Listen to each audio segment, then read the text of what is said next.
The air inside Etherforge 7 smelled of ionized nitrogen, recycled sweat, and the electric hum of a fragile ceasefire. It was a space station built like a jagged metal thorn, thrust into the heart of a neutral nebula where the sole united hegemony and the umbral sovereignty pretended not to want to kill each other. Kalen Thorne sat at the edge of the Obsidian Reef, a bar that sat directly on the station's zero-gravity meridian.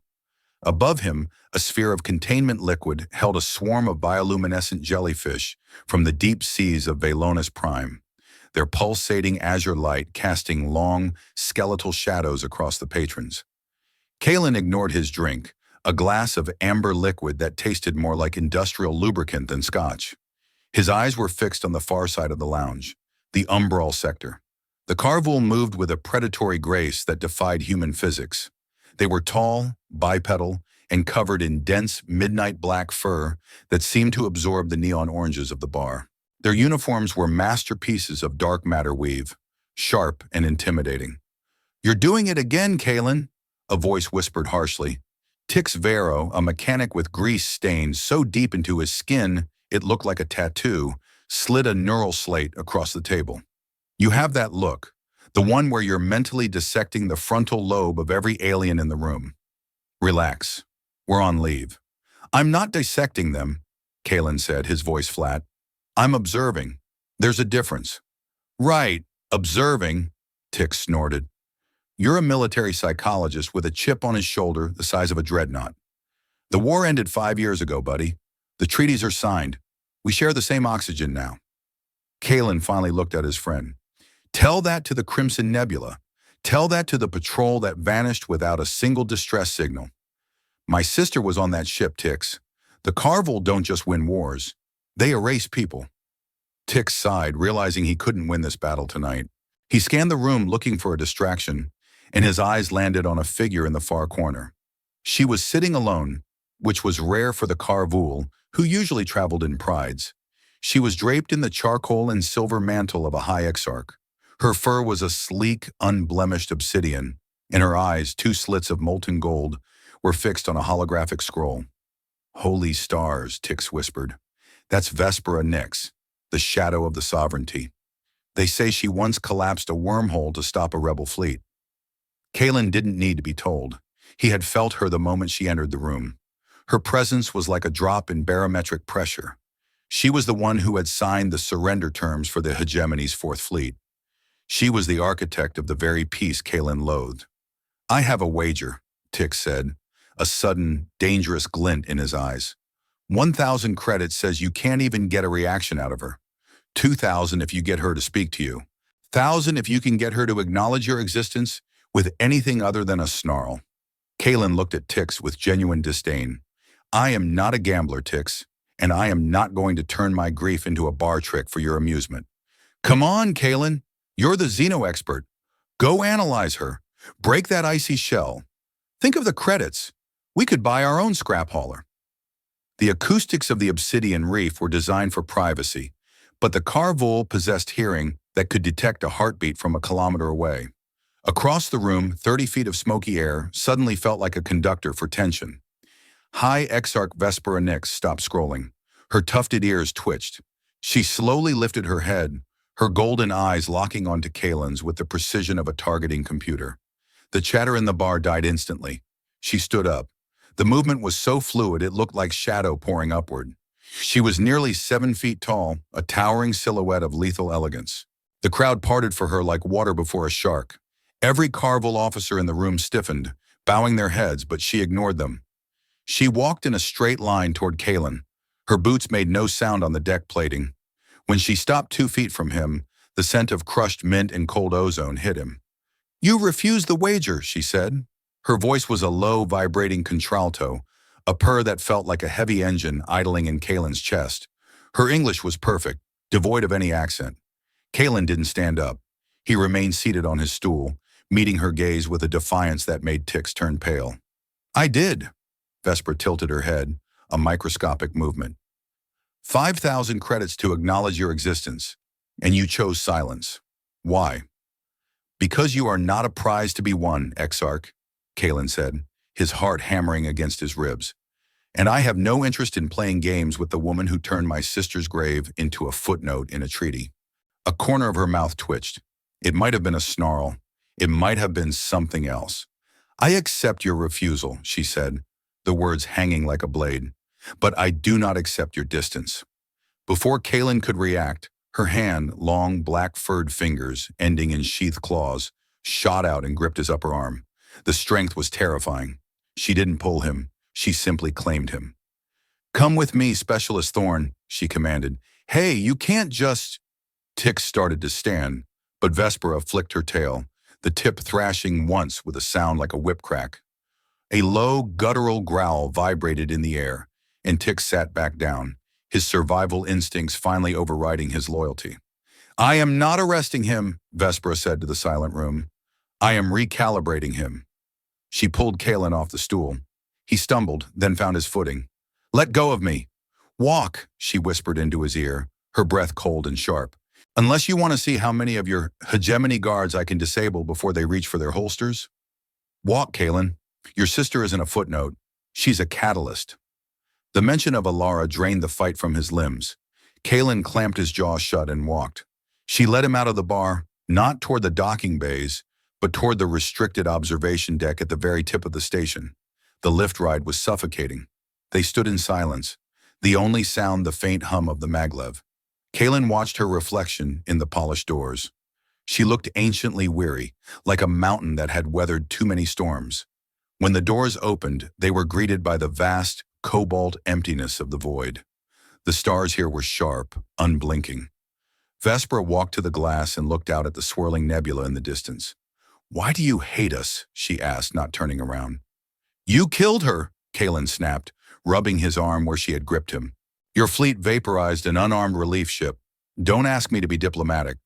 Vespera turned. The starlight turned her fur into a silhouette, leaving only those burning gold eyes visible. The Crimson Nebula was a tragedy of miscommunication. Your hegemony built a sensor jammer into that relief ship. My Archon saw a ghost ship and reacted with fear. Arrogance on both sides, Kaelin. It doesn't matter who started it, Kaelin whispered. She's gone. Is she? Vesper stepped into his personal space, invading it with a casual dominance. She was a head taller than him, looking down with a predatory focus. You refused the bet because you didn't want to turn pain into a game. That is why I chose you. Most humans are loud, desperate to prove they are not afraid. You are terrified, but you are also focused. What do you want? I want to know if you can handle the truth, she said, and then she lunged. Kaelin flinched, expecting a strike to the throat. Instead, her hands cupped his face, her claws sheathed but firm. She pulled his head to the side, exposing his neck. It wasn't a kiss. It was an execution of intent. Vespera buried her face in the curve of his neck. He felt the wet warmth of her mouth, and then a flash of blinding, absolute pain. Her fangs, reinforced with nano-ceramic tips, sank deep into the muscle where the neck meets the shoulder. Kaelin screamed, his knees buckling, but she held him up, her arm like an iron bar around his waist. Fire flooded his system. It wasn't just blood loss. It was a surge of foreign energy. He felt millions of microscopic machines, nanites, racing through his arteries, seeking his heart, his brain, his very soul. His vision whited out. The stars above spun into streaks of blue fire. She held on for 5 seconds. 5 seconds that felt like a lifetime of shared biology. And then she released him. Kaelin slumped to the floor, gasping for air, his hand flying to his neck. It came away wet with blood, but the bleeding was already slowing, the wound sealing with unnatural speed. Vesper stood over him, wiping a trace of his blood from her lip with her thumb. Her eyes were glowing brighter now, pulsing with a rhythmic luminescence that matched the beat of Kaelin's own heart. Why? He wheezed, his world tilting. Vesper knelt down, her face inches from his. The coldness was gone, replaced by something intense, possessive, and terrifying.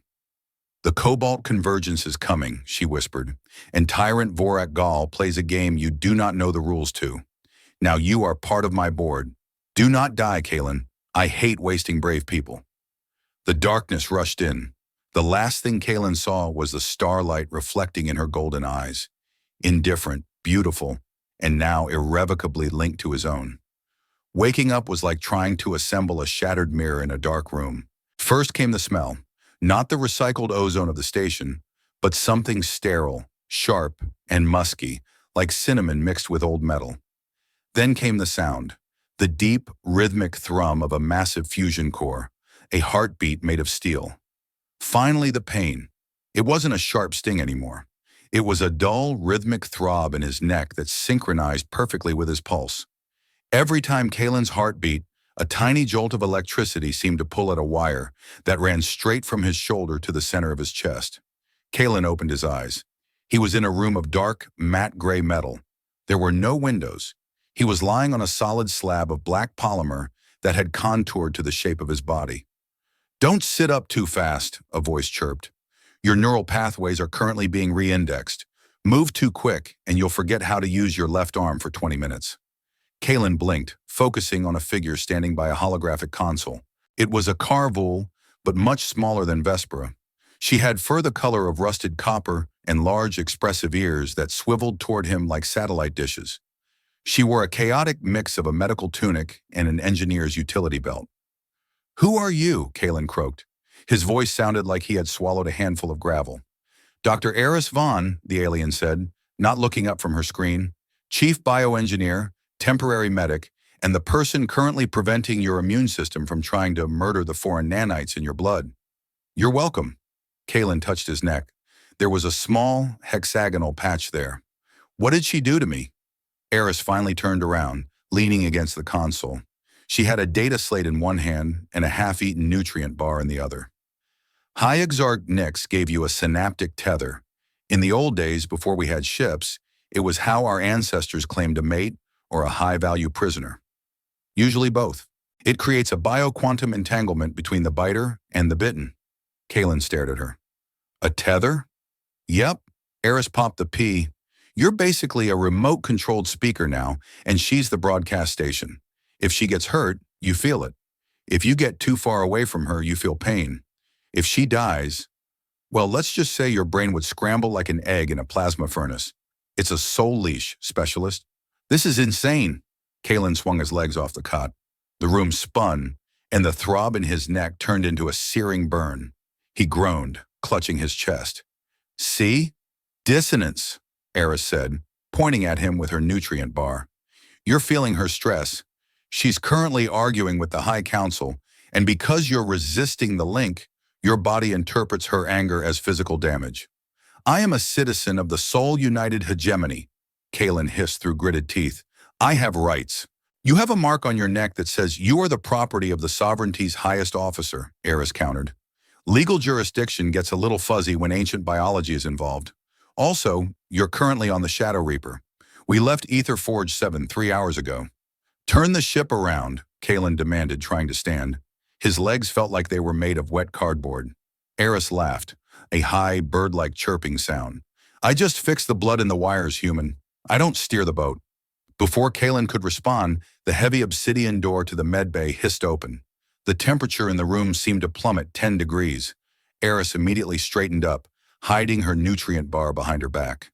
Two guards in heavy gold and black combat armor stepped in, flanking a massive figure. If Vespera was a panther, this man was a mountain lion made of granite and spite.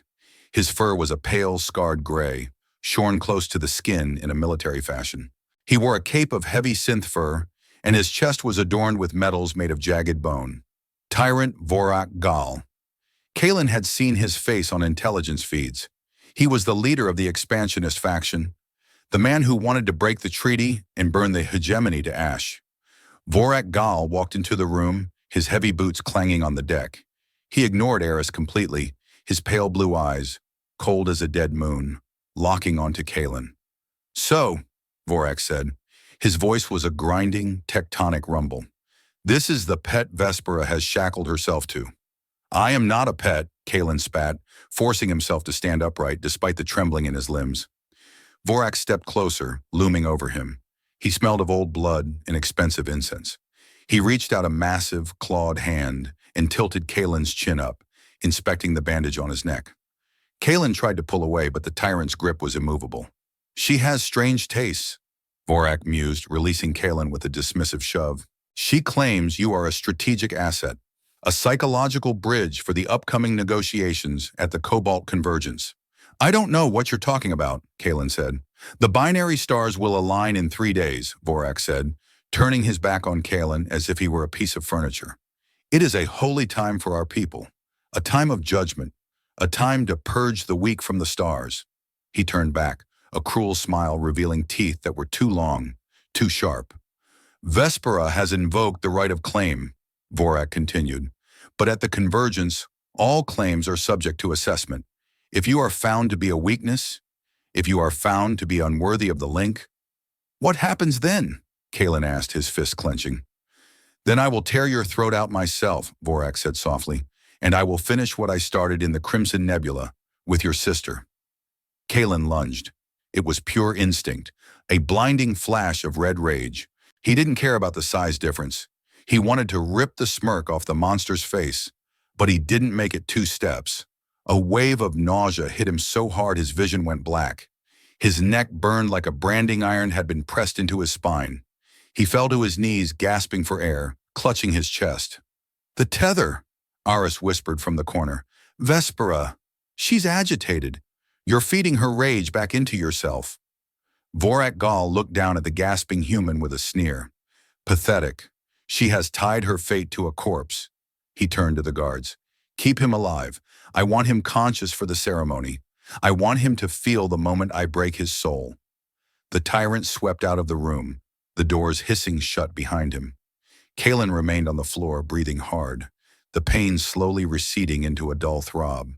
He looked up at Eris, who was watching him with a mixture of pity and scientific curiosity. Welcome to the sovereignty, Kalen, Eris said dryly. Try not to bleed on the floor. It's harder to clean than you think. Kalen leaned his head against the cold metal cot.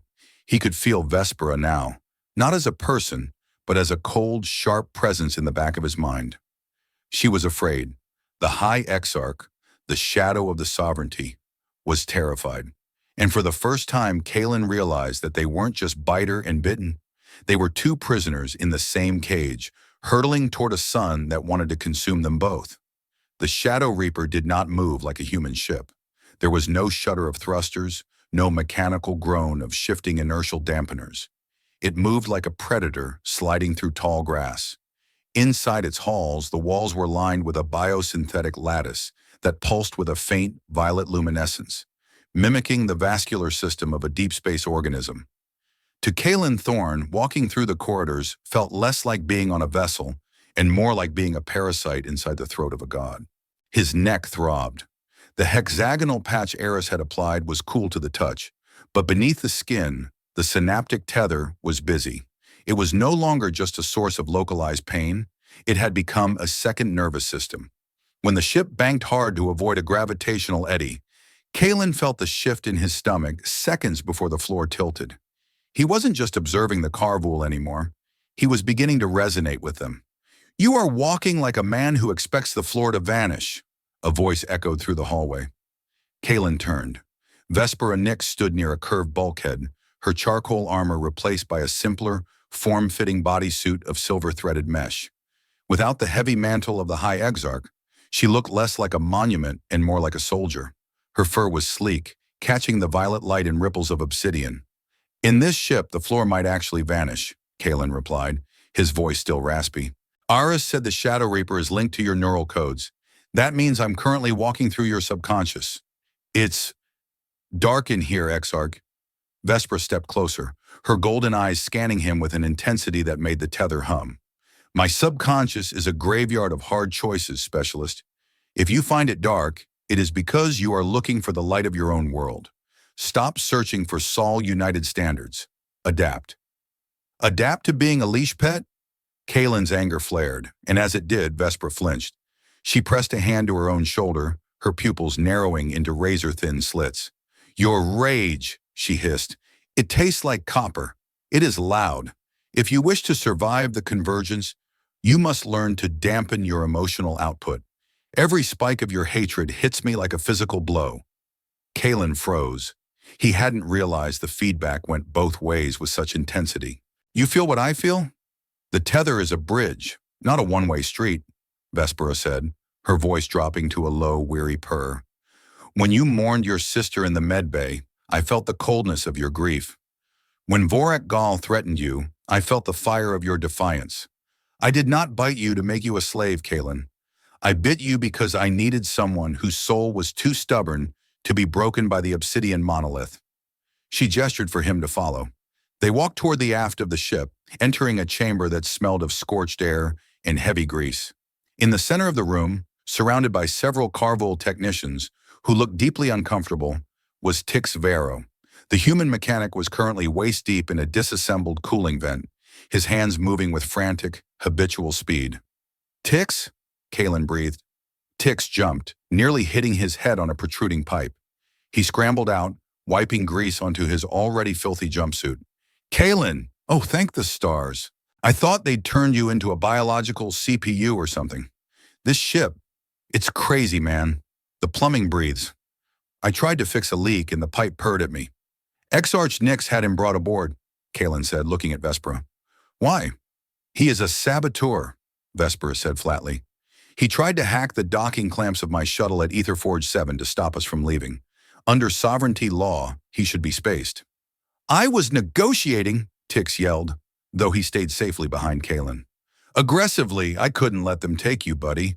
I brought him, Vespera continued, ignoring Tix, because his knowledge of hegemony warp stabilizers is adequate, and because you are a social creature, Kalen, humans wither in isolation. If I am to keep you functional, you need a familiar anchor. He stays in the guest quarters, locked, unless he is working under Eris's supervision. Kalen looked at Tix, then back at Vespera. This wasn't the move of a tyrant. A tyrant would have used Tix as a hostage or killed him to ensure Kalen's compliance.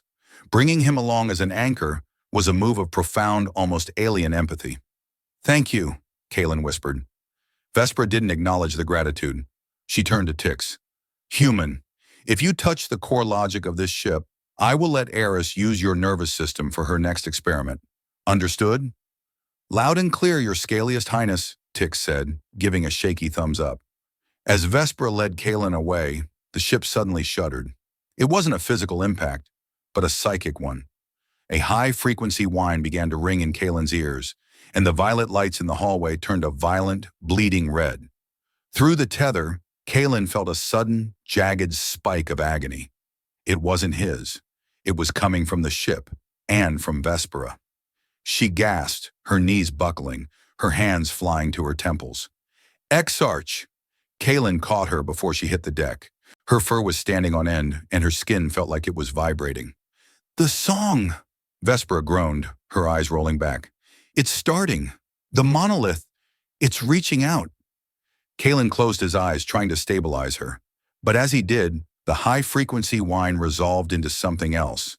It wasn't a noise. It was a rhythm. Thump, thump. Thump, thump, hiss. Kalen's heart stopped. He knew that rhythm. It was a drum fill. A very specific, syncopated jazz rhythm his father used to play on the old synth kit in their basement on Earth. A rhythm his sister, Alara, had mastered when she was 12. Mara, he whispered, using her childhood nickname. The red light flickered. For a split second, the biosynthetic wall in front of him became translucent. He saw a shape, a human silhouette, translucent and shimmering, woven into the very circuitry of the Shadow Reaper. She looked at him, her eyes wide with a terror that transcended physical space. Kalen, the silhouette mouthed. Then the red light vanished, and Vespera slumped in his arms, her breathing shallow and ragged. The ship returned to its violet hum, but the silence that followed was heavier than any scream. Kalen looked down at the High Theron. He realized then that Vespera wasn't the only one hiding secrets. His sister wasn't just a casualty of war. She had been integrated. She was the ghost in the architecture. And the woman he was tethered to was the only one who knew why. You knew, Kalen whispered to the unconscious Vespera. You knew she was here. The choice he had made to follow her was no longer about survival. It was about reclaiming a family that had been stolen by two empires who were too proud to admit they were both losing. The Shadow Reaper plummeted through the veil of the Gemini sector, its hull glowing with the friction of subspace interference. Outside, the binary suns of the cobalt convergence were beginning their slow gravitational dance. One sun was a fierce, searing sapphire. The other, a bloated, dying indigo. Together, they cast a light that didn't just illuminate the system, it warped it. Kalen sat in the secondary command chair, his hands hovering over a holographic interface he barely understood. Beside him, Vespera Nix was strapped into the pilot's throne, her fingers dancing across a console of light and shadow. Her face was pale, the silver markings on her suit humming with the effort of shielding the ship's systems from the monolith's interference. The monolith is a gravitational anchor, Vesper explained, her voice tight with concentration. It doesn't just pull matter, it pulls consciousness. Every sentient mind within 5 light-years is being subjected to a low-frequency psychic broadcast. Vorak Gal is using your sister's neural patterns as a carrier wave. He's using her as a signal booster, Kalen said, his psychological training kicking in. He's taking her trauma, her fear of the crash, and amplifying it. He's not just broadcasting hate, he's broadcasting raw, unfiltered pain. That's why the crews are becoming violent. Pain seeks a target. And the target is anyone who isn't like them, Vespera finished. The Karvul are prone to blood frenzy. Your humans are prone to panic. It is the perfect recipe for a sector-wide massacre. Kalen looked at the sensor readings. A small fleet of Vorak's loyalists was already positioning themselves around the obsidian monolith, a massive crystalline structure that looked like a shard of the night sky fallen into the sun's light. We can't outgun them, Kalen said. No, Vespera agreed, but we can out-resonate them. The tether, it's more than a leash, Kalen. I told you I needed someone stubborn. I need you to enter the link, fully. Kalen flinched. You want me to open my mind to a machine that's torturing my sister? I want you to be the ground, Vesper said, turning the pilot's throne to face him. Her golden eyes were pleading. If I try to counter the signal alone, my Karvul biology will default to aggression. I will become the monster Vorak wants me to be. But if I pass the signal through you, if we use your human empathy, your memories of her, we can create a harmonic. We can cancel out the hate. It could burn my brain out, Kalen said flatly. Eris said the human cortex isn't built for high-level bioquantum data. It isn't, Vesper admitted, but you are not a standard human. You are a thorn. Your sister survived the integration. That means your genetic sequence has the same receptivity. You were born for this, Kalen, not because of destiny, but because of love. Choice is the only thing that beats the machine. Through the tether, Kalen felt the weight of her sincerity. There was no deceit, no hidden agenda. Vespera was terrified of losing her people, but she was also terrified of losing him. The realization hit him with the force of a physical impact. She didn't see him as a cadet or a tool. She saw him as a partner. All right, Kalen said, his voice steady. Tell me what to do. Close your eyes, Vespera commanded. Find the rhythm. The jazz fill you heard earlier. That is Alara's anchor. Follow it. Kalen closed his eyes. He focused on the throb in his neck. At first, there was only the cold metallic hum of the ship. Then he felt Vespera. Her mind was a vast, disciplined landscape of iron and silver. But beneath it, there was a hidden garden of soft, warm memories. A time before the war, a time of peace. He reached past her, into the dark. The pain hit him first. It was a wall of jagged glass, the screaming agony of Alara's consciousness being torn apart and reassembled 1,000 times a second. He wanted to recoil, to scream, but Vespera's presence was there, a steady, cool hand on his shoulder in the dark. Hold the beat, Kalen, her voice echoed in his mind. He found the rhythm, thump, thump, thump, thump, hiss. He began to hum it, not with his voice, but with his soul. He took the memories of their childhood, the smell of rain on Earth, the sound of Alara's laughter when they snuck into the flight simulators, the way she used to braid his hair when he was a kid. He took all the small, mundane moments of being a family and poured them into the link. The red light in the command deck began to shift. The violent crimson faded into a soft, bruised purple. Outside, the Shadow Reaper began to glow. A field of blue energy expanded from the ship, a bubble of calm in the psychic storm. As the energy hit Vorak's fleet, the ships that had been charging their weapons began to drift. The pilots weren't being disabled. They were being reminded. It's working, Vesper gasped, her own body trembling with the strain. Kalen, you're doing it. You're reaching her. But as they neared the monolith, a new shadow appeared on the sensors. A massive, dreadnought-class vessel, blacker than the void, emerged from the sun's glare. The Ravager, Vorak Gal's flagship. You think a human's love can stop a god? Vorak's voice boomed over the comms, distorted by the psychic interference. Love is a weakness of the flesh. Hatred is the energy of the universe. A beam of dark energy erupted from the Ravager, striking the Shadow Reaper's shields. The feedback slammed into Kalen like a freight train.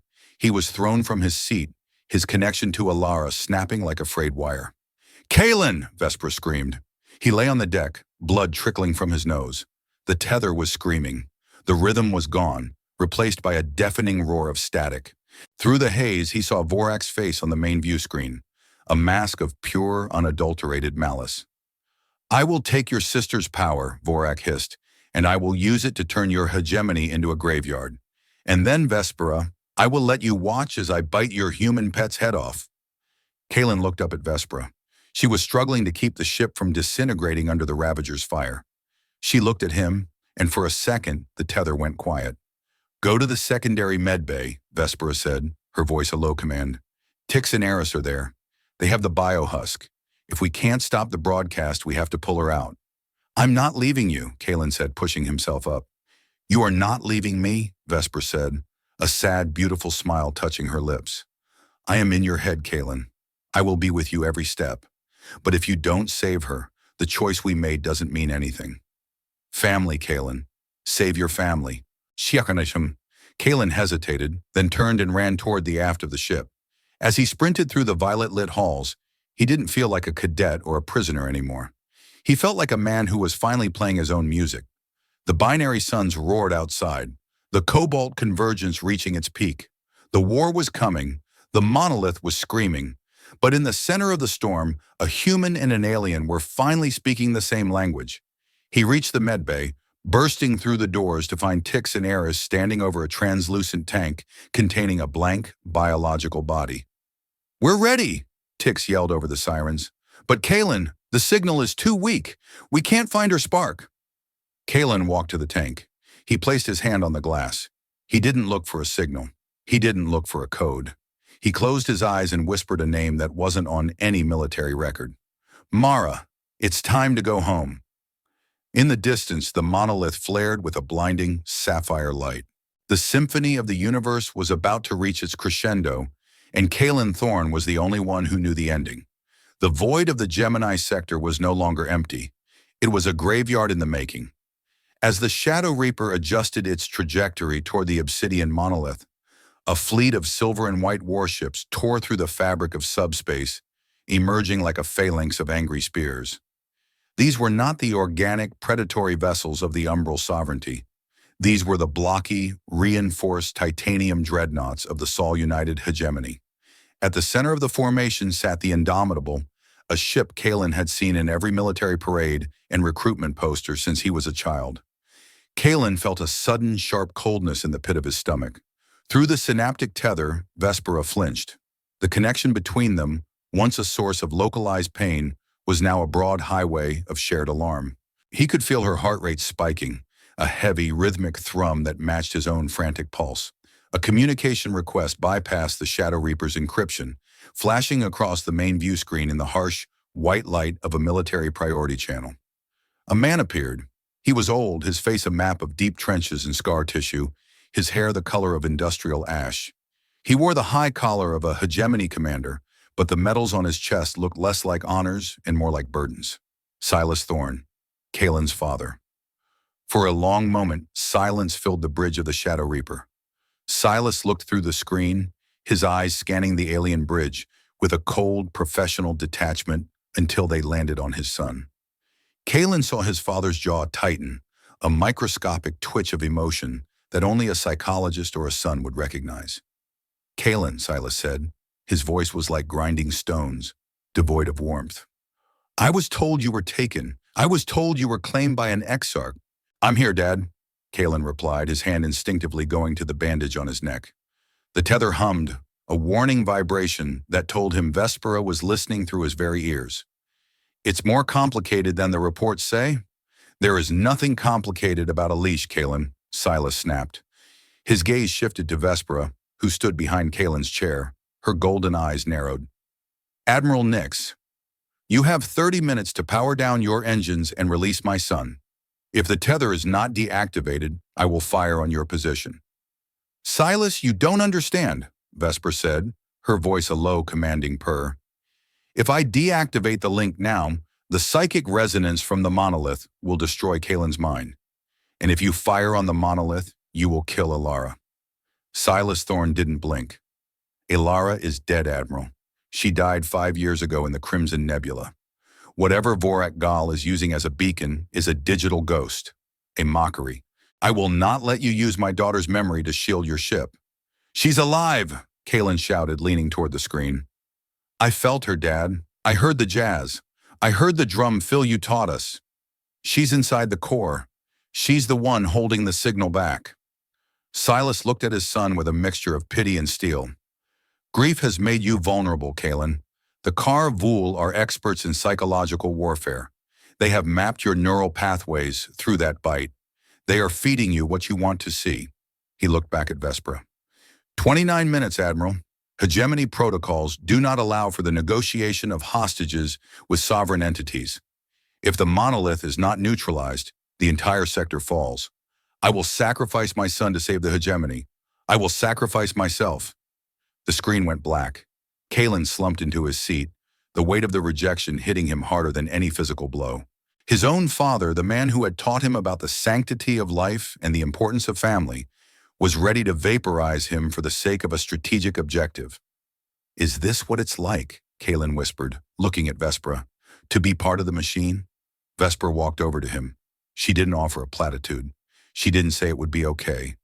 Instead, she reached out and touched his shoulder, her bare fingers cool against the silver mesh of his suit. Through the tether, Kalen felt a wave of profound, sorrowful understanding. We are both children of giants who forgot how to be parents, she said softly. My father sold me to the High Council when I was 20 so he could secure a mining contract. Your father has sold you to the hegemony so he can secure a legacy. She looked out at the Indomitable, her pupils dilated with a sudden, fierce protectiveness. But they forgot one thing, Kalen. They think the tether is a shackle. They don't realize it's a choice. The Shadow Reaper groaned as it entered the outer gravity well of the obsidian monolith. The sapphire light of the binary suns was so intense now that the polarized glass of the bridge was turning black to compensate. Kalen felt a shift in the air. The family as blood mantra he had been raised with was crumbling. Silas Thorne was his father by biology, but he was a stranger by intent. Vespera Nix was his captor by law, but she was the only person in the galaxy currently fighting for his survival. The humanistic test had begun. Kalen had spent his life believing that family was a destiny you were born into, an unbreakable bond of DNA. But as he watched his father's ships prepare their plasma batteries, he realized that blood was just a biological fact. Family was the person who stayed when the world turned to fire. We aren't going to wait for the 30 minutes, are we? Kalen asked. Vespera's tail gave a dangerous, sharp twitch. No, we are going to dive. We are going to hit the monolith before your father can find a clear line of fire. She turned to the bridge crew, her voice rising to a battle cry. All power to the forward shields. Divert life support to the synaptic array. We are going into the heart of the storm. As the Shadow Reaper accelerated, Kalen closed his eyes. He didn't think about his father. He thought about Ilara. He thought about the jazz. And he thought about the woman standing beside him, the alien who had bitten him to save him, and realized that he was no longer a prisoner. He was a volunteer. The interior of the obsidian monolith was not made of stone or metal. It was made of solidified thought. As the Shadow Reaper's boarding pod pierced the crystalline skin of the structure, Kalen and Vespera were ejected into a world where the laws of physics had been replaced by the laws of the psyche. The air was heavy, tasting of ozone and ancient dust. The walls were translucent, showing flickering images of 1,000 different wars, 1,000 different betrayals. This was the essence mirror, the primary defense mechanism of the Diguan architects. It didn't fire lasers or launch missiles. It forced you to confront the rot in your own soul.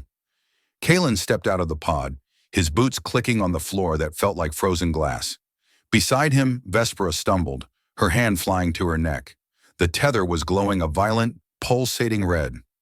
"Do not look at the walls," Vespera warned, her voice strained. "The mirror reflects your deepest guilt. It feeds on the things you haven't forgiven yourself for." Kalen tried to look away, but the images were everywhere.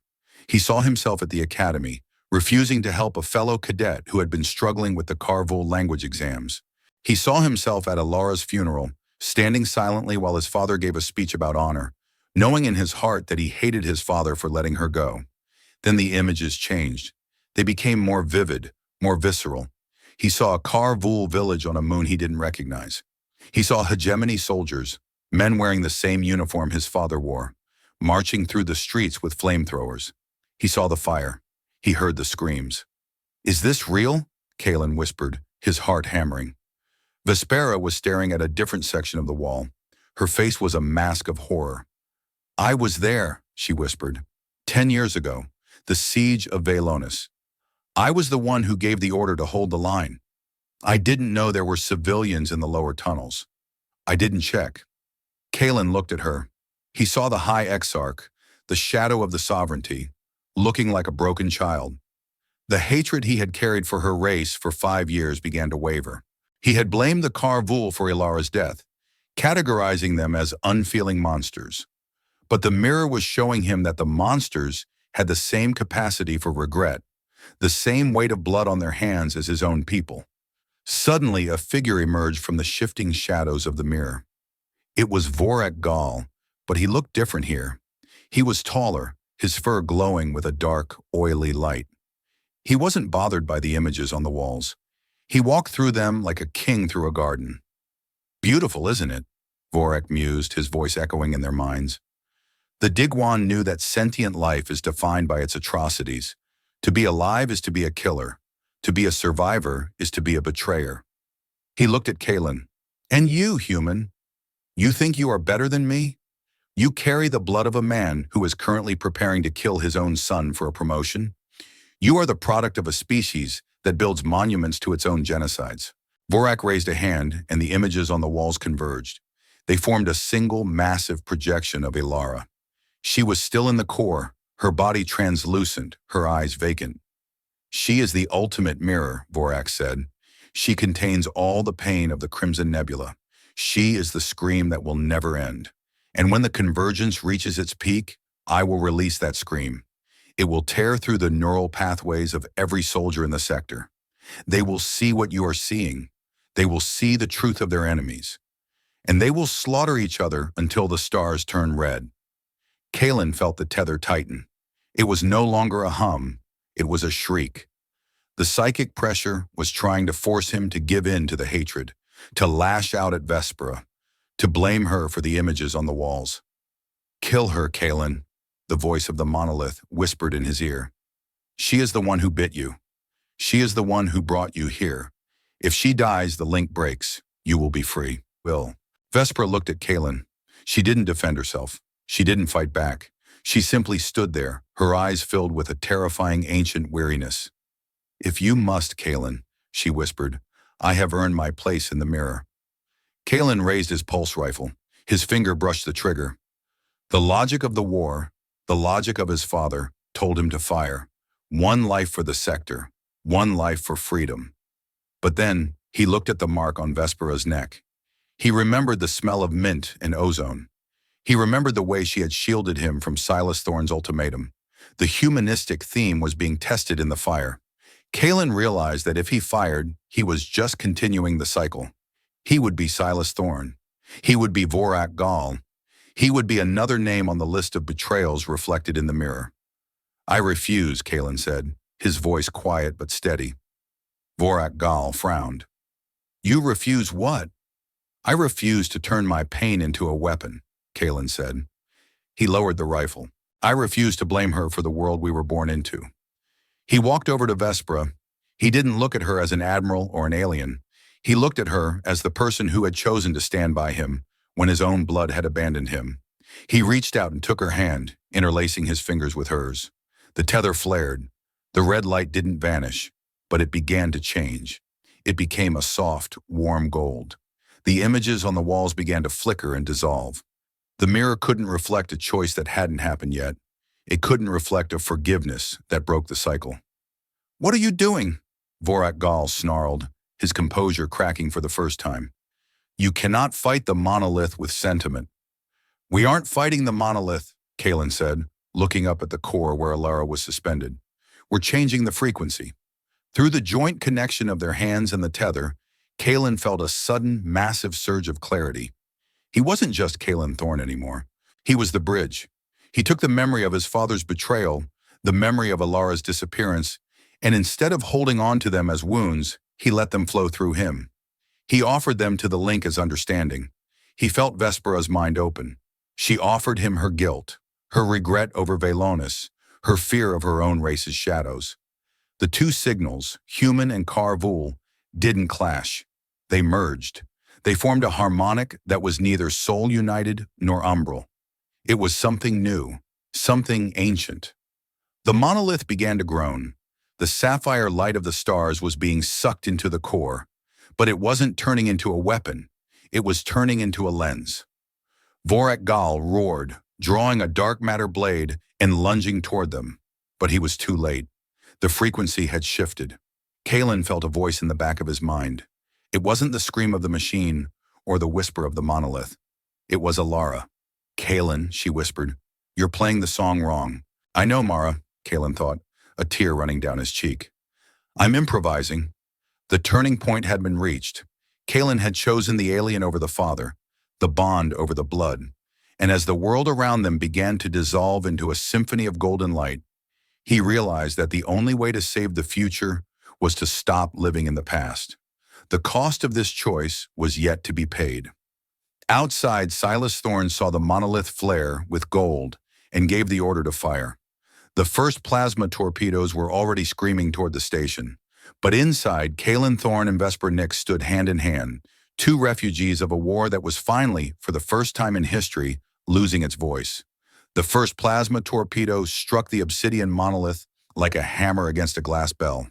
The entire structure, built of solidified thought and ancient crystalline geometry, shivered with a sound that was less a noise and more a fundamental rejection of physics. Inside the mirror of atrocity, the images of war and betrayal shattered into a million jagged shards of light. Kalen felt the impact in his bone marrow. Through the synaptic tether, Vespera let out a sharp, guttural cry, her grip on his hand tightening until her sheathed claws left white indents in his skin. "My father is not waiting," Kalen choked out, his vision swimming with red static. "He is timing the strikes to the solar flares. He's going to ignite the atmospheric gases of the station. He wants to incinerate the monolith before the convergence reaches its peak." "He wants to incinerate us with it," Vespera hissed, forcing herself to stand upright. Her charcoal bodysuit was torn at the shoulder, revealing the sleek obsidian fur beneath, now damp with the sweat of neural strain. She looked toward the ceiling, where the translucent plates were beginning to fracture. Above them, through the cracks, the blue fire of the cobalt suns was bleeding in, turning the air into a shimmering, radioactive haze. "We have to move, Kalen. If the stabilizers fail, the monolith becomes a black hole of psychic feedback. We will be crushed by the weight of our own memories." They began to run. The floor was no longer solid. It felt like treading on the surface of a stormy sea. Gravity shifted with every strike from the hegemony fleet outside. Kalen could hear his father's voice echoing in the back of his mind. Not through a radio, but through the lingering fragments of the military training Silas had pounded into him. Efficiency over empathy, the objective over the individual. It was a cold, mechanical cadence that tried to drown out the frantic, warm thrum of the tether. They reached the dissonance corridors, a labyrinth of shifting metal ribs that led to the core. The walls here were pulsing with a deep, bruised violet light, reflecting the Shadow Reaper's distress signals. Vorak Gal's guards emerged from the shadows like ghosts, their gold-trimmed armor reflecting the chaos. They didn't move like soldiers. They moved like puppets, their eyes glowing with the same oily red light as the monolith's corrupted core. Vespera didn't hesitate. She drew a pair of dark matter daggers, the blades flickering with a hungry, void-like energy. She moved with a speed that Kalen's human eyes could barely track, a blur of shadow and silver steel. She wasn't fighting for the sovereignty anymore. She wasn't fighting for a treaty. She was a hurricane of protective fury, clearing a path for the man she was tethered to. Kalen followed, his pulse rifle raised, firing staccato bursts of blue energy to suppress the guards that Vespera missed. His training as a psychologist was screaming at him. He could see the guards were in a state of total neural override. They weren't just obeying Vorak, they were being consumed by him. "We're close!" Kalen yelled over the roar of a second explosion. The monolith groaned, a massive support beam of spun glass collapsing inches behind them, sealing off the path they had just taken. There was no going back. They burst into the final antechamber. It was a circular room where the air was so thick with psychic energy that Kalen could taste the bitterness of Alara's fear on his tongue. In the center of the room, a holographic interface shimmered, displaying the status of the hegemony's assault. "Silas is targeting the cooling vents," Kalen said, his fingers flying across the console. "He thinks he can cause a containment breach. If he does, the explosion won't just kill everyone here. It will trigger a chain reaction that will sweep through the entire system." "Then stop him," Vespera commanded, standing guard at the door, her daggers dripping with the glowing fluid of the guards she had dispatched. "I can't," Kalen shouted, his voice cracking. "The hegemony codes are locked. Only a high-ranking officer can override the fire command." Kalen's hand went to his comms link. He could hear the countdown. T-minus 5 minutes to the primary ignition. He looked at the screen, then at Vespera. He saw the trust in her eyes, a trust that had nothing to do with the tether and everything to do with the choice they had made in the mirror. "Dad," Kalen screamed into the wideband frequency. "Dad, if you can hear me, listen to the beat. Stop the countdown." The voice that came back was not Silas Thorne. It was a cold, automated recording. Tactical objective prioritized. Casualties within acceptable parameters. "Acceptable parameters," Kalen whispered, the words like ash in his mouth. He looked at Vespera. He realized then that his biological father had truly let him go. In Silas's world, Kalen was a data point, a variable that had been accounted for and discarded. The pain of that realization was sharp, but it didn't break him. Instead, it acted like a catalyst. The tether flared, a brilliant, blinding gold. Kalen felt Vespera's strength pouring into him, not as a command, but as a gift. She was offering him her own neural capacity to bypass the hegemony's firewalls. "Use me, Kalen," she whispered, her forehead leaning against his. "I am the high rank. I am the sovereignty. Combine our codes." Kalen closed his eyes. He didn't see the codes as numbers. He saw them as a song. He took the rigid titanium structure of the hegemony's logic and infused it with the fluid obsidian rhythm of the Carvul. He didn't fight the firewall. He invited it to change. He played the jazz rhythm, thump, thump, thump, thump, hiss, directly into the hegemony's targeting computer. The countdown stopped at T-minus 12 seconds. On the view screen, the Indomitable's weapons arrays powered down. Silas Thorne's voice broke through the silence, no longer cold but filled with a sudden, sharp confusion. "Kalen, what did you do? The system, it's not responding to my commands. It's playing music?" "It's called a choice, Dad," Kalen said, his voice cold. "And it's the only thing that's going to save Alara." But the victory was short-lived. A massive shadow fell over the antechamber. The floor beneath them began to rotate, descending into the heart of the monolith. Vorak Gal's laughter echoed through the walls, a sound of grinding metal and malice. "You think you can stop the sun with a song, human?" Vorak's voice boomed. "The convergence is here. The resonator is primed. The stage is set for the final act." As the elevator floor locked into place, Kalen and Vespera found themselves in the core chamber. It was a sphere of absolute, blinding luminance. Ilara hung in the center, a weeping willow of wires and light, and standing beneath her, his dark matter blade glowing with the stolen energy of the suns, was Vorak Gal. The transformation had begun. Kalen was no longer the cadet who feared the dark, and Vespera was no longer the admiral who ruled it. They were something else, a new family, forged in the fire of a betrayal that had failed to burn them. The core chamber was a place where time had no meaning.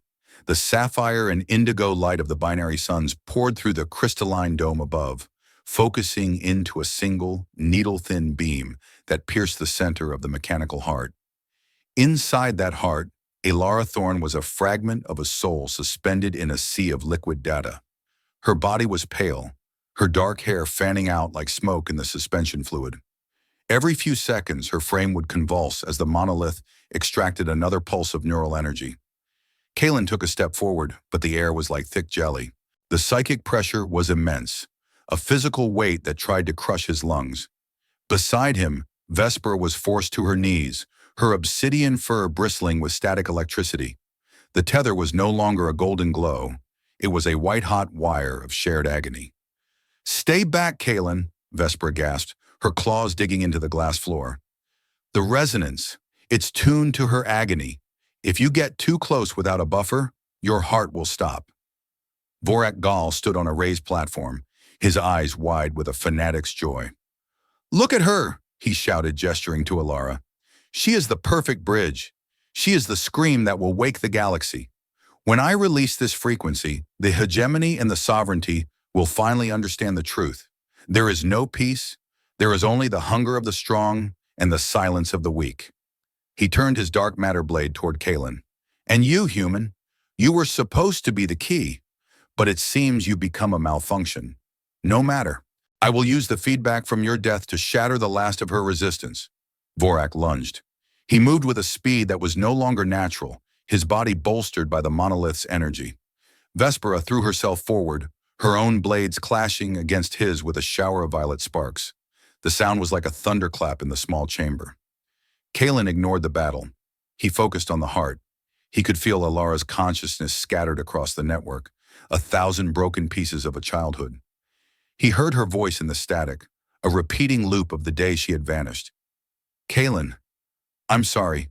I can't see the stars. It's so cold." "It's not cold anymore, Mara," Kalen whispered, his hand reaching for the hexagonal patch on his neck. He realized then what he had to do. The machine was looking for a resonator. It was looking for a single isolated source of pain to amplify. Alara was perfect because she was alone in her trauma, but the tether was the opposite of alone. "Vespera!" Kalen screamed, dodging a stray blast of dark energy from Vorak's blade. "I need the full link. Don't buffer it. Give me everything." "Kalen, no!" Vespera cried out, parrying a blow that sent her sprawling across the floor. "The feedback will kill you both."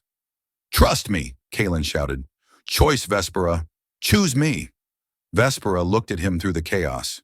She saw the blood running from his nose, the way his hands were shaking, but she also saw the absolute, unwavering clarity in his eyes. She realized that he wasn't asking for a sacrifice. He was asking for a partnership. She let go. Inside Kalen's mind, the walls came down. The synaptic tether didn't just glow. It exploded. Every memory Vespera had ever suppressed, every battle she had ever fought, every ounce of her ancient, predatory strength flooded into Kalen's nervous system. It was like being hit by a supernova. His vision didn't just white out, it expanded. He could see the molecular structure of the air. He could feel the rotation of the suns. He wasn't Kalen Thorne anymore. He was the resonator. He walked toward the heart. The psychic pressure that had been crushing him was now a current he could ride. He placed his hands on the crystalline surface of the core. The machine tried to reject him, sending a surge of red lightning through his arms, but the energy hit the tether and was instantly neutralized by Vespera's calm, iron-willed presence. "Mara," Kalen said, his voice echoing through the entire monolith. "Mara, listen to me. You aren't the song. You're the musician." He didn't try to pull her out. He didn't try to break the wires. Instead, he shared the link. He opened the tether to her. He showed her Vespera. He showed her Tix and Eris. He showed her the way the hegemony's firewalls had turned into a jazz rhythm. He showed her that she didn't have to be a ghost. She could be a choice. The red light in the chamber began to turn a brilliant, blinding sapphire. The oily static of Vorak's hatred was being washed away by a flood of shared memory and mutual forgiveness. Alara's eyes, once vacant, began to focus. She saw her brother. She saw the alien woman who was holding him upright through a link of blood and light.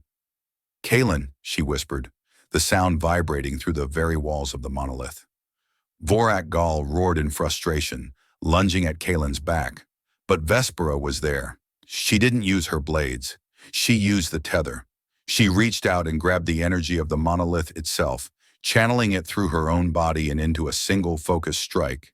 She hit Vorak with the weight of 1,000 suns. The tyrant was thrown back, his dark matter blades shattering into 1,000 pieces of harmless glass. He hit the wall of the dome, his armor cracking, his eyes wide with a sudden mortal fear. He had wanted to show the galaxy the truth of the Predator. Instead, he had been shown the truth of the pack. With a final thunderous crack, the mechanical heart split open. The suspension fluid rushed out, a waterfall of translucent blue. Kalen caught Alara as she fell, her body light and fragile in his arms. She was breathing. Her heart was beating. The monolith began to disintegrate. The energy of the convergence, no longer tethered to a focus of hate, was dispersing harmlessly into the vacuum of space. The sapphire light turned into a gentle morning glow. Vespera stumbled over to them, her armor smoking, her breath coming in short, ragged gasps. She looked at Kalen, then at the girl in his arms. "Is she?" "She's home," Kalen said, his voice a thick, emotional whisper. The humanistic theme had reached its peak. Kalen had spent his life thinking that family was a prison of blood and duty, a legacy he had to survive. But in the heart of the machine, he had learned that family was the thing you built when the world tried to tear you apart. He had chosen the alien, he had saved the sister, and he had rejected the father. But the cost was high. As the monolith's gravity failed, Kalen felt the tether beginning to fray. The energy of the convergence had burned through the nanoconnectors. He looked at Vespera, and he saw the fear in her eyes. The fear that the choice they had made had also been a goodbye. "Hold on," Vespera whispered, her hand finding his as they floated in the zero gravity of the collapsing station. "Just hold on." "I'm not letting go," Kalen said. Outside, the hegemony and sovereignty fleets sat in a stunned silence. The war hadn't started. The scream had turned into a symphony, and as the Shadow Reaper moved in to retrieve the survivors, Silas Thorne stood on the bridge of the Indomitable, watching the golden light fade, realizing that his son had not just survived the machine, he had rewritten it. The transformation was painful, and the world was still broken. But for the first time in 5 years, the air in the Gemini sector didn't taste like ozone and sweat. It tasted like hope. The silence that followed the collapse of the obsidian monolith was not the absence of sound, but the presence of a profound collective indrawing of breath. Across the Gemini sector, from the bridge of the hegemony dreadnought, Indomitable, to the farthest scouting vessels of the umbral sovereignty, 1 billion souls felt the sudden cessation of the red static. The hate frequency, which had felt like a constant, low-frequency hum of a headache for weeks, had vanished. In its place was a strange, haunting clarity, a psychic transparency that left everyone feeling exposed, raw, and remarkably tired. Inside the docking bay of the Shadow Reaper, the air was thick with the scent of coolant and the heavy copper tang of spent energy. Kalen Thorne sat on the edge of a medical gurney, his head bowed, his fingers interlaced with Alara's. His sister was asleep, her breathing deep and rhythmic, tucked into a silver thermal blanket. She looked smaller in the medical clone body Eris had provided, her features softened by the absence of the wires that had defined her existence for 5 years.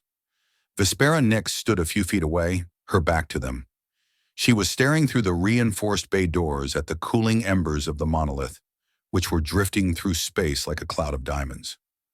Her armor was scorched, and one of her tufted ears was notched from a stray dark matter blast, but she stood with a quiet dignity that surpassed any military rank. Through the synaptic tether, Kalen could feel her exhaustion. It wasn't just physical, it was the weariness of a soul that had carried a war for a century and was finally allowed to set it down. "He's calling again, isn't he?" Kalen asked softly. Vespera turned, her golden eyes dim in the low light of the med bay. "Your father is persistent. He has moved the Indomitable to within firing range of our starboard flank. He is demanding an immediate transfer of all human personnel. He calls it repatriation." Kalen looked at Alara, then at the silvery scar on his own neck. The word repatriation felt like a foreign language to him now. To be repatriated meant to return to the world of Silas Thorne, a world of titanium walls, cold protocols, and the crushing expectation of duty. It was a world where he was a thorn first and a human second. "What do you want to do, Kalen?" Vespera asked. There was no command in her voice, no hint of the high exarch who had once dragged him off a bar stool. "I want to finish the song," Kalen said. He stood up, his legs still shaky. He walked to the comm station and opened a direct, unencrypted line to the Indomitable. On the screen, Silas Thorne appeared. The commander looked older than he had an hour ago. The triumph of the monolith's destruction had not reached his eyes. He looked like a man who had won the battle but realized he had already lost the person he was fighting for. "Kalen," Silas said, his voice reaching through the speakers. "The shuttles are launched. We are prepared to receive you and your sister. Admiral Nix has been granted safe passage to the sovereignty border in recognition of her assistance." "I'm not coming, Dad," Kalen said. The silence on the other end was absolute. "Kalen," Silas's voice dropped an octave, a warning growl. "You are suffering from neural fatigue. The link has compromised your judgment. You are a citizen of the hegemony. You belong on this ship." "I spent 30 years belonging to the hegemony," Kalen said, his voice gaining strength. "I spent 30 years being the son you wanted me to be. I studied what you told me to study. I fought the enemies you told me to fight. And in return, you were ready to vaporize me and Mara the moment we became inconvenient variables." "Kalen," Silas started. "No," Kalen interrupted. "You don't get to talk. Not this time. You told me once that family is the foundation of our species, that we protect our blood at all costs. But you didn't protect us. You protected your objective." Kalen gestured toward Vespera, who remained in the shadows. "This woman bit me to save me from a death sentence you were ready to sign. She risked her rank and her life to help me pull Ilara out of a nightmare you called a digital ghost. She didn't share my blood, but she shared my pain." Silas Thorne's expression hardened into a mask of stone. "You are choosing a monster over your own father." "I'm choosing the person who chose me," Kalen said. "I'm staying on the Shadow Reaper. Ilara needs time to heal, and Eris is the only one who understands her neural architecture. We're going to a neutral station. If you want to see us, you'll come as a father, not a commander. Otherwise, don't bother." Kalen cut the transmission before Silas could respond. He felt a sudden, massive weight lift from his shoulders. Through the tether, a wave of warmth washed over him, a mixture of Vespera's pride and her own deep, silent relief. Tix Vero walked into the bay, holding 2 canisters of nutrient paste and looking remarkably cheerful for someone who had almost been vaporized. "So, I guess we're not going back to Earth?" Tix asked, sliding one of the canisters to Kalen. "Does that bother you?" Kalen asked. Tix shrugged, leaning against a crate. "Man, I was a third-class mechanic in a dive bar on a Thorn station. On this ship, the pipes purr, and the bioengineer thinks I'm a genius because I know how to use a monkey wrench. I think I found my tribe. Besides, someone has to make sure the scaliest highness doesn't accidentally fly us into a black hole while she's brooding." Vespera made a sound that was unmistakably a snort. "Your insolence is noted, human." The Shadow Reaper hummed, a low, contented vibration that felt like a purr. The ship turned away from the hegemony fleet, setting a course for the farther reaches of the Gemini sector, a place where the borders were blurred and the stars were still wild. Kalen sat back down next to Ilara. He realized then that the trauma of the last few days hadn't broken him. It had stripped away the layers of a life that wasn't his. He was a psychologist who had finally understood his own mind. He was a brother who had reclaimed his sister, and he was a man who had learned that the strongest tethers in the universe weren't made of nanites or blood, but of the simple, terrifying courage to trust someone else. The aftermath was painful, yes. His father might never forgive him. The hegemony might mark him as a defector. But as Kalen watched the sapphire light of the binary suns fade into the distance, he didn't feel like a traitor. He felt like he was finally, for the first time in his life, exactly where he was supposed to be. 3 months later, the Ether Forge 7 station had been rebuilt, but it no longer resembled a jagged thorn. Under the joint supervision of the newly formed Convergence Council, the station had been expanded with curved organic spires that allowed the nebula gases to flow through the structure, creating a shimmering veil of light. It was no longer a neutral zone. It was a transition zone. Kalen Thorne stood on the new observation deck, his hands clasped behind his back. He wore a simple civilian tunic of deep indigo, the high collar open to reveal the silvery starburst scar on his neck. Beside him, Ilara was practicing her walking. Her new body was stronger now, the muscle memory of her former life slowly integrating with the clone physiology. She moved with a slight hitch in her step, but her eyes were bright, filled with a curiosity that had been dormant for half a decade. "It's different, seeing the stars without a filter," Ilara said, stopping to lean against the railing. Inside the monolith, everything was red. Everything was noise. Here, it's just quiet. "Quiet is good, Mara," Kalen said, smiling as he used her childhood nickname. "Quiet is where we get to decide what happens next." "What does happen next, Kalen?" she asked, looking at him. "The hegemony still wants us to testify. The sovereignty still wants Vespera to explain why she's spending all her time with humans. We're in the middle of a very beautiful, very dangerous mess." "We'll navigate it," Kalen said, "one time signature at a time." The doors to the deck hissed open, and Vespera Nix walked in. She was no longer wearing her combat armor. She was dressed in the flowing silver and charcoal robes of a diplomat, though she still carried a dark matter dagger at her hip, a habit she refused to break. "The hegemony envoy's arriving," Vesper said, her golden eyes locking onto Kalen. "It's not your father. It's a woman named Dr. Park. She says she has mathematical evidence that we are a statistical anomaly." "Dr. Park is always right about the math," Kalen laughed, "but she's terrible at the variables." Vespera walked up to them, her tail swaying in a slow, rhythmic arc. She stood between Kalen and Ilara, a bridge between two worlds. Through the tether, Kalen felt her amusement and her steady, unyielding affection. The link had changed. It was no longer a shackle that caused pain when they were apart. It had become a background hum, a shared awareness that allowed them to finish each other's sentences without speaking. "Eris and Tix have finished the modifications on the Shadow Reaper," Vesper said. "They've installed a human standard kitchen. Tix insists that synth tuna is a crime against humanity and has ordered a shipment of real salmon from the northern colonies." "I like that man," Ilara said, grinning. "He's the only person I've met who treats an admiral like a grumpy land cat." "He is very close to being spaced," Vespera purred, though her eyes were twinkling. As they stood there watching the ships of two different civilizations docking peacefully at the station, Kalen felt a profound sense of transformation. He looked at his hands that had once only known how to take notes and analyze grief.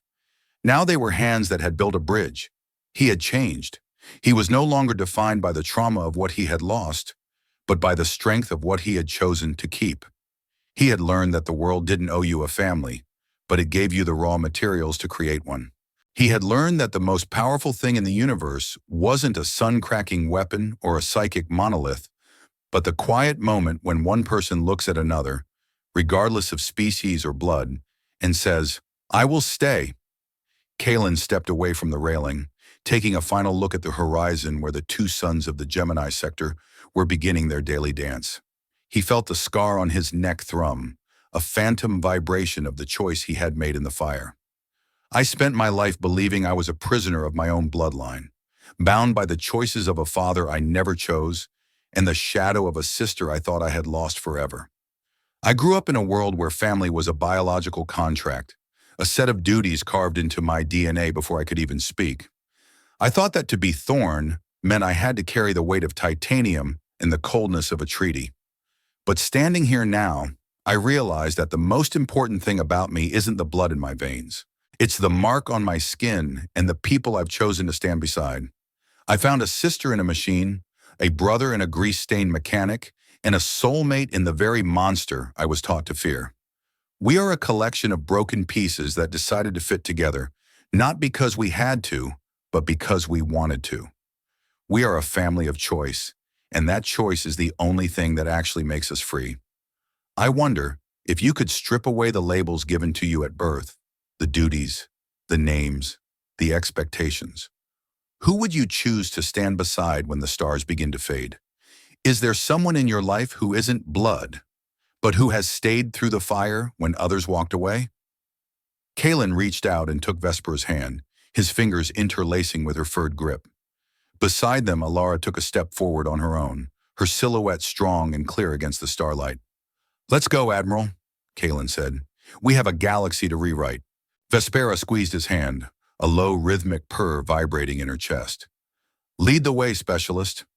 They walked off the deck together, their shadows merging into a single unified shape on the crystalline floor.